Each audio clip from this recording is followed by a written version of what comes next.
Hello viewers, నేను Rohan. Welcome to social post. చైనాలో చదువుకునే మన ఇండియన్ స్టూడెంట్స్కి అక్కడ సేఫ్టీ అండ్ సెక్యూరిటీ ఎలా ఉంటుంది, ఒకవేళ హాస్టల్లో చదువుకోవాలంటే ఎంత ఖర్చు అవుతుంది, అండ్ హాస్టల్ ఫెసిలిటీస్ అనేవి ఎలా ఉంటాయి.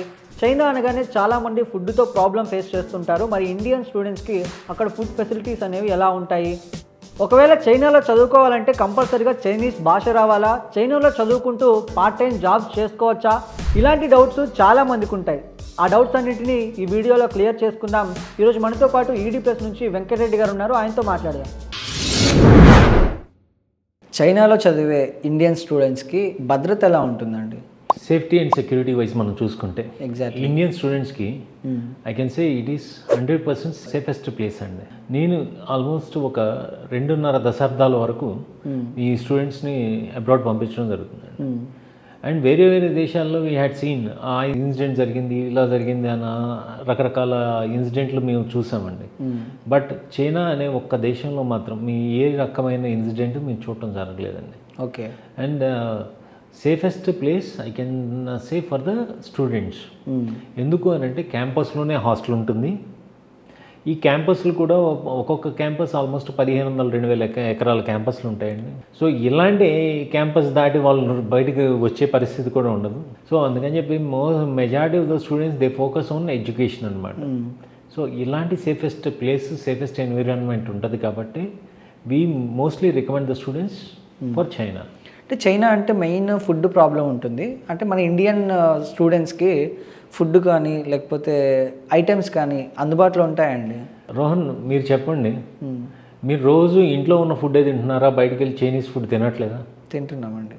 ఓకే. సో ఇక్కడ కూడా చైనీస్ ఫుడ్ అనేది విచ్ ఈజ్ ఆల్మోస్ట్ సిమిలర్గా మనకి ఇండియాలో ఎలా ఉంటుందో అక్కడ అలాగే ఉంటుంది. కాకపోతే ఒక అపోహ ఉంటుంది ఏంటంటే చైనా అంటే కాక్రోచెస్, లేకపోతే పాములు, లేదంటే కప్పలు, ఇలాంటి రకరకాల వింత వింత ఫుడ్ తింటారు అని ఈ బయట రీల్స్ కానీ లేకపోతే బయట డిఫరెంట్ మాధ్యమాల్లో చూసి అదొక పెద్ద డౌట్ ఎక్స్ప్రెస్ చేస్తారండి.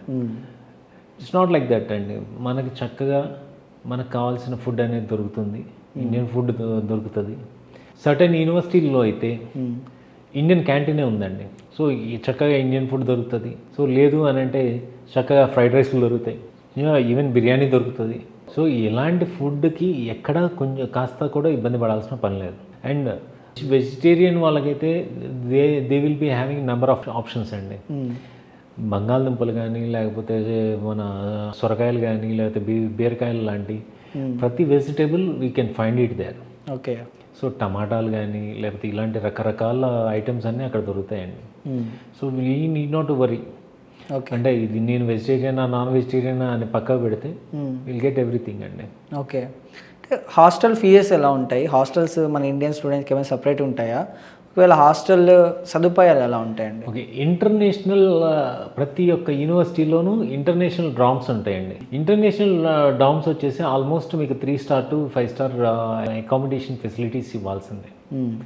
అది that is the rule and norms by the ministry of education China అండి. సో మన ఇంటర్నేషనల్ స్టూడెంట్స్ అంటే ఇండియా నుంచే కాదండి, బంగ్లాదేశ్ నుంచి ఉంటారు, పాకిస్తాన్ నుంచి ఉంటారు, బ్యాంకాక్ నుంచి ఉంటారు, లేకపోతే ఇంకా అదర్ కంట్రీస్ ఈవెన్ మలేషియా నుంచి వచ్చి చదువుకుంటారు, లేకపోతే మిడిల్ ఈస్ట్ నుంచి వచ్చి చదువుకుంటున్నారు, ఆఫ్రికన్ కంట్రీస్ నుంచి వస్తుంది, even you won't believe US లాంటి ప్రదేశాల నుంచి కూడా వచ్చి చదువుకుంటున్నారండి. ఓకే. ఎంత ఖర్చు అవుతుందండి పీజీస్కి వాటికి?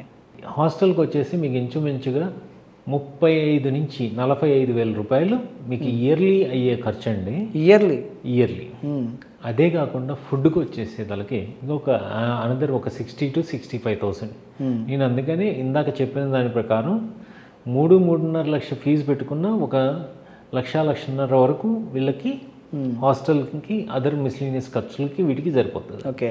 క్లైమేట్ చేంజెస్ కూడా ఉంటాయి కాబట్టి అనుకూలంగా ఉంటుంది మన ఇండియన్ స్టూడెంట్స్కి. క్లైమేట్స్ అనేది డెఫినెట్గా చైనా అనేది కొంచెం ఆడ్ క్లైమేట్స్ అనేది మనం చూస్తాం. ఈవెన్ రష్యాలోనూ మనం అదే చూస్తున్నాము, కజాక్లోనూ అదే చూస్తున్నాం, జార్జియాలో అలాగే చూస్తున్నాం, వేరే వేరే డిఫరెంట్ కంట్రీస్లో కూడా మనం అలాగే చూస్తున్నాం. కానీ చైనా ఈజ్ ద కంట్రీ మీరు బయట -6, -10, -15 అలా ఉన్నా కానీ నీ రూమ్ టెంపరేచర్ 24 degrees మెయింటైన్ అవుతుంది. This is the system what they develop. So మీకు కొంచెం ఇబ్బందికరంగా మీరు ఫీల్ అవ్వాల్సిన అవసరం కూడా లేదు. సో కాకపోతే బయటకు వచ్చేటప్పుడు మటుకు డెఫినెట్గా we need to use the thermal clothes. అంటే అక్కడికి వెళ్ళిన వాళ్ళు కంపల్సరీ చైనీస్ లాంగ్వేజ్ నేర్చుకోవాలన్నా లేదంటే ఇంగ్లీష్ వస్తే సరిపోతుందా అండి? చైనీస్ లాంగ్వేజ్ అనేది కంపల్సరీ నేర్చుకోవాలా అని అంటే my answer is yes, if you want to settle there or if you want to learn more things, if you want to explore more things. లేదు నాకు పర్లేదు అని అన్నప్పుడు ఇవాళ రోజు మీ ఫోన్లో గూగుల్ ట్రాన్స్లేటర్ ఉంది, లేదా చైనీస్ ట్రాన్స్లేటర్స్ ఉన్నాయి. సో మీరు ఏది చెప్పినా కానీ వాళ్ళకి వాళ్ళ లాంగ్వేజ్లో కన్వర్ట్ అవుతుంది. అలాగే వాళ్ళు ఏది చెప్పినా కానీ మీకు ఇంగ్లీష్లో కన్వర్ట్ అవుతుంది, లేదా తెలుగులో కూడా కన్వర్ట్ అవుతుంది. అవును. సో అలాంటి ఫెసిలిటీ ఉన్నప్పుడు ఈరోజు లాంగ్వేజ్ అనేది బ్యారియర్ అనిపించదు. అంటే చైనాలో చదువుకునే స్టూడెంట్స్కి అక్కడ పార్ట్ టైం జాబ్స్ వస్తాయా? ఒకవేళ వస్తే ఎంత ఆదాయం వస్తుందండి? ఓకే రోహన్, మీరు ఒకటి చెప్పండి. మెడిసిన్ అనే సబ్జెక్ట్ని మీరు ఒక తపస్సులాగా మీరు చదువుకుంటేనే మీ లైఫ్ అనేది సక్సెస్ఫుల్గా ఉంటుంది. అవును. అలాంటిది మీరు వెళ్ళి పార్ట్ టైం జాబ్స్ చేయటం వల్ల మీ మెయిన్ గోల్ ఏదైతే ఉందో అది డీవియేట్ అవుతుంది. ఎగ్జాక్ట్లీ. సో మేమేం చెప్తాము అని అంటే ప్రతి స్టూడెంట్కి don't look after the part time jobs. Part time jobs కావాలి అని అంటే there are number of part time jobs అండి. యోగా ట్రైనింగ్, లేకపోతే ఇంగ్లీష్ ట్రైనింగ్ ప్రోగ్రామ్స్, ఇలాంటి చిన్న చిన్న జాబ్స్ అనేది డెఫినెట్గా వస్తాయి. వీటిని చెప్పి కూడా ఒక్కొక్క స్టూడెంట్ 50,000 నుంచి ₹1,00,000 మాకు తెలవకుండా జాబులు చేసే వాళ్ళు కూడా ఉన్నారు. So we don't recommend it officially. Okay. ఎందుకు అని అంటే దే వేర్ దేర్. చైనాలో ఎందుకున్నారు? వాళ్ళు మంచి డాక్టర్లుగా కంప్లీట్ చేసుకొని రావడానికే కదా. సో దానికోసం వీ డోంట్ రికమెండ్ ఇట్.